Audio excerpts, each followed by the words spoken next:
दिल बहादुर नाम का एक लड़का था और उसकी माँ थी। उसका घर नेपाल और बिहार के बॉर्डर के पास था। उसके पिता का मृत्यु युद्ध में हो गया था, इसलिए घर के सारे जिम्मेवारी माँ के ऊपर थी। दिल बहादुर कोई काम नहीं करता था। वह आवारा की तरह दिन भर जंगलों में घूमता था। एक दिन अपनी प्यारी भैंस को चराने के लिए माँ भेजती है। भैंस ले जाता है दिल बहादुर और भैंस को बहुत पीटता है। भैंस भागते भागते माँ के पास आ जाती है तो माँ सोचती है कि ज़रूर लौंडा ही भैंस को पीटा होगा, तभी भागकर आई है।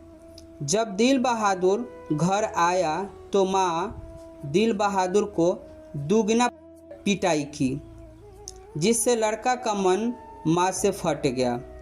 वह रात भर जंगलों में रहा। जैसे ही सुबह हुआ वह घर आया और माँ के 2 रुपया चुरा कर घर से भाग गया। उसके घर से 6 मील की दूर गोरखपुर जाने वाली बस स्टेशन थी।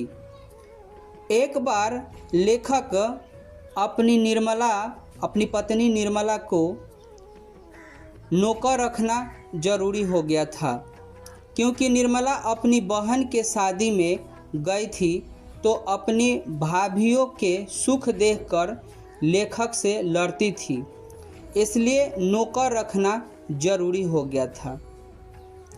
लेखक के साला गोरखपुर स्टेशन गया था तो देखा उसके सामने गोरा रंग, चिपटा मुंह, गले में स्काउट की तरह एक रुमाल बांधा था एक लड़का उसके सामने खड़ा। उस लड़का को लेकर लेखक के घर पहुंचा, जिससे निर्मला और परिवार वाले खुश हो जाते हैं। और निर्मला बोली, बेटा ये घर अपना समझो, यहाँ पर खाओ पियो और अच्छे से रहो। हम जो खाएंगे वो तुम्हें खिलाएंगे और तुम्हें पढ़ा लिखा के तुम्हारा जीवन सुधार देंगे। अब दिल बहादुर रहने लगा। पड़ोस के बच्चे उससे आते थे, पूछते थे कुछ, तुमने शेर देखा है? वो बोलता था एक पहाड़ी गाना गाओ। मतलब उसके गांव के जो है सभी बच्चे उसके पास आने लगते थे। कोई कुछ पूछता था, कोई कुछ पूछता था।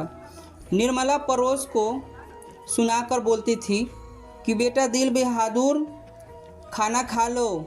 और निर्मला बोलती थी कि हम वैसे थोड़ी हैं, जितना हम कमाते हैं आधा तो नौकर पर ही खर्च कर देते हैं। जब निर्मला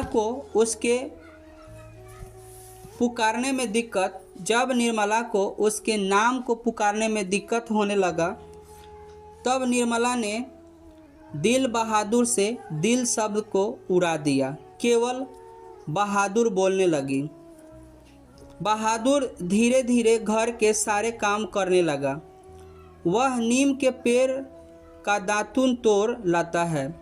वह दिन भर पेड़ पर ही रहता था। तब निर्मला बोलती थी कि एक रिछ बंदर के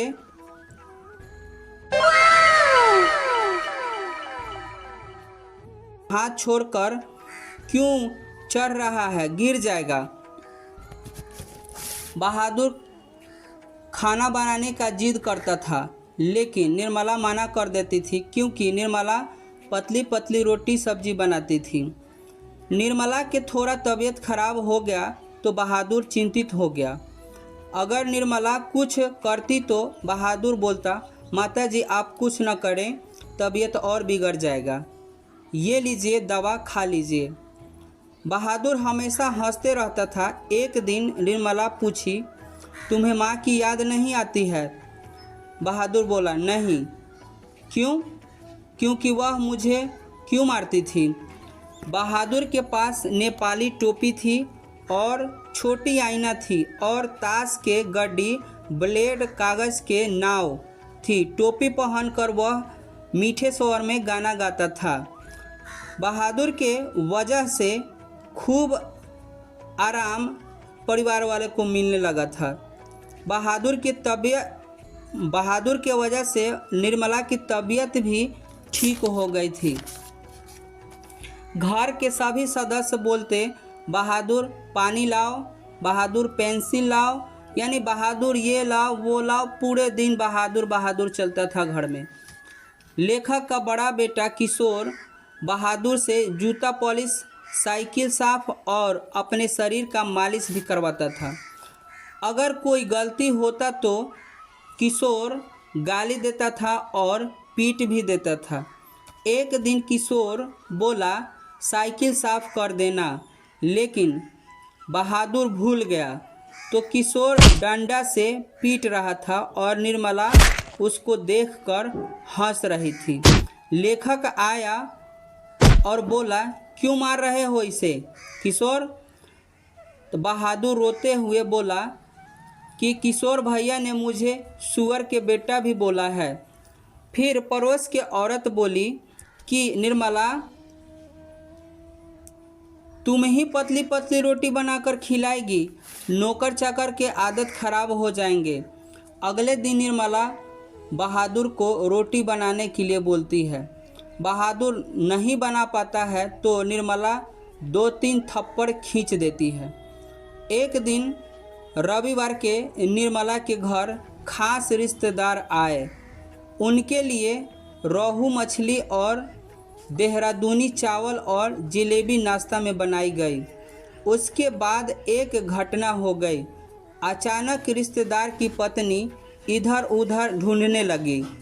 लेखक ने पूछा तो बोली कि साड़ी के खूंट में 11 रुपये बांधे थे, नहीं मिल रहे हैं। तो लेखक बोला, अच्छा से याद है ना? तो हाँ याद है, मैंने सोचा कि 4 रुपये के मिठाई ले लूँगी और कुछ बच्चे को दे दूँगी पैसे। रिश्तेदार की पत्नी बोली, बहादुर से पूछिए ना, वो तो यहीं खड़ा था। तो बहादुर को बुला कर पूछा जाता है तो बहादुर मना कर देता है कि नहीं। तो तब रिश्तेदार बोलते हैं कि do you not know these people और एक्सपर्ट इन दीज आर्ट, रिश्तेदार ने कहा। लेखक सोचने लगा, बहादुर ऐसा नहीं कर सकता है। बहादुर उस समय आटा गूंद रहा था। लेखक बोला, बहादुर यहाँ आओ, तुमने पैसे लिए हैं? नहीं बाबूजी। लेखक खींचकर एक चांटा लगा देता है तो बहादुर रोने लगता है। लेखक अफसोस करता है। रिश्तेदार अजीब हरकत करने लगते हैं। बोलता है, चलिए इसे पुलिस के हवाले कर देते हैं, इसे पुलिस से पकड़वा देते हैं। रिश्तेदार बहादुर के हाथ पकड़ लेता है, घसीटता हुआ गेट के पास ले गया। बोला, सही सही बताओ, कुछ नहीं करूँगा, मैं तुम्हें 2 रुपये इनाम भी दूंगा। घर के सभी लोग उसके जान के दुश्मन बन गए थे। सब उसको मारते थे, सब गाली देते थे। अगले दिन जब लेखक घर आया तो देखा कि घर में बिल्कुल सन्नाटा और सब काम ऐसे ही पड़ा हुआ है। लेखक पूछा, क्या हुआ निर्मला? निर्मला बोली, बहादुर भाग गया है। क्यों? निर्मला, पता नहीं, बहादुर सिलपट्टा लेकर जा रहा था तो गिर गया और गिरकर टूट गया। शायद उसी डर से बहादुर भाग गया। किशोर आया और किशोर बोलने लगा कि माँ, अब बहादुर आ जाएगा ना तो हम उससे माफ़ी मांग लेंगे, उसको घर से कभी नहीं जाने देंगे। तभी निर्मला रोने लगती है और बोलती है कि शायद हमारे नसीब ही में नौकर का सुख नहीं लिखा है, मेरा नसीब ही फूट गया है। तब लेखक जो है उदास हो जाता है, बैठे रहता है। उसके बाद जो है लेखक सभी जगह बहादुर को खोजता है, पूरे शहरों में सभी जगह बहादुर को खोजता है, लेकिन कहीं बहादुर नहीं मिलता है। अब लेखक जो है उदास होकर अपने घर को चले आता है।